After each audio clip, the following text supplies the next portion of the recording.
First off, I can give a lot of credit to Eastern Illinois. I thought they played exceptionally well. They really gave us problems with their 5-out spread motion attack. They got a lot of open looks from three and had a lot of versatility on the floor and took advantage. I thought they played very well. I'm really proud of our guys. We come in, I think, at the 9-minute mark down by 7. Stayed composed. I thought we were much better defensively the last 9 minutes of the game. We went to a 4-guard lineup. We were really having a hard time with our big lineup of handling their spacing and execution.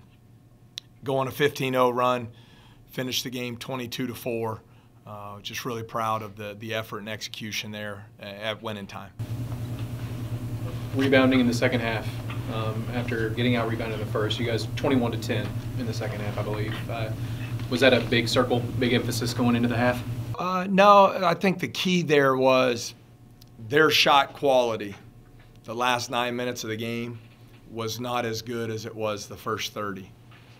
And I think we did a much better job of forcing some tougher shots.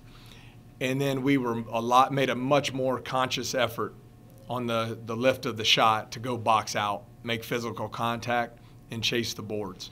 And I thought that was a big key for us, limiting them to one shot. Tevin gets 11 defensive rebounds, and I could go down the list, but I thought that was very key for us. Eastern Illinois, it looked like they gave the green light for 8 guys to shoot the 3. What do you feel like changed for you defensively? I know you described it a lot, but. Yeah, Ed, I think it was just going to the 4 guards, and it's nothing against our big. I mean, we've got some big dudes. I mean, we're out there playing 6'9", 250, and 6'8", 275. And I thought they put us in some tough spots when they had 5 guys on the floor at one time who could shoot the 3. It's a lot of ground to cover. So we went to the 4 guards the last 9 minutes of the game, and I thought we handled it very well. And I thought instead of the open rhythm threes, they ended up having to take some tough threes off the dribble, contested, and I just thought we were a lot tougher defensively the last 9 minutes of the game. How critical was that 7-point possession play with you guys down 10 in the first half? Yeah, you don't see that often. You know, I didn't see the play. I know Ja got fouled going to the bucket, and then they said there was a flagrant 1 after the first foul as a second foul. So that was our 4 free throws, and then Shaq knocks down the 3 there to finish the possession off and get us even going into the break. I thought it was important, but still, you know, we're still down 7 with 9 minutes to go. And so I think at the end of the day, the whole bottom line of the game was our ability to defend, rebound, and execute the final 9 minutes to finish on that 22-4 run. When you prepare for a team like that tries to get a lot of guys to touch the ball before they score, when their offense runs, it's, you know, a lot of guys touch it. What do you emphasize as far as what you want to stop first, or how you handle a team that doesn't have one guy that carries it? Well, I think that's the beauty of motion offense, and Coach Spoonhauer's team, they just keep getting better and better at it as the season goes on. And from our standpoint, I think you have to rely on your defensive principles and be consistent in those principles. And it starts with pressure on the basketball and then doing what you've worked on since June 1st. And quite frankly, there were times there, probably in the middle 20 minutes of the game, where we were not disciplined enough in those areas, and they made us pay.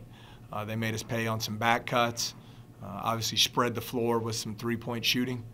But as I mentioned, I thought the adjustment with the 4 guards, but it was more so the players on the floor, just their relentless effort to make it a lot tougher on EIU to score down the stretch.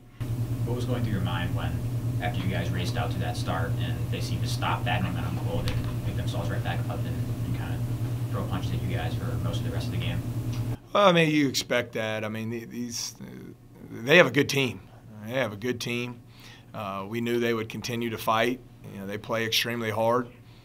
They mix some coverages that make it tough on you. So, I mean, it's just part of the game. And I think, you know, just try and stay the course. Try not to get too frustrated, which is easy to do when you're not finishing plays. We only had 9 turnovers on the night, but I thought a couple of them were in key moments when we really needed a bucket, when they were hurting us. But found a way to get it done, and that's what matters most at the end of the day. Darnell Cowart and Tevin Brown are your rebounding machines for tonight. Is this the most complete game from those two guys? Well, with Darnell, 23 points, 12 rebounds. We played him most of the first half with 2 fouls, and he managed that well. We felt like we needed his presence on the floor. 7 offensive rebounds, really gave us a presence in the post, and he's done that recently, but he had been struggling at the free throw line a little bit. Tonight he goes 7 for 7 at the line. I thought that was important. I try to talk about it a lot with Tevin because all anyone ever asks me about is his three-point percentage. And I say it every time, he's so much more than a three-point shooter. He's a 3-to-1 assist-to-turnover guy. He's an excellent perimeter defender. And tonight, when we really needed him to impact the game, the way he did it was by grabbing 11 defensive rebounds when we played small. And so, credit to him. We talk about it all the time. You have to, if the only way you can help our team is by making 3 or 4 threes a game, that's not enough. There are a million ways you can help our team, and I think he does it every single night. I think he's very consistent in that area. And, he was huge for us tonight.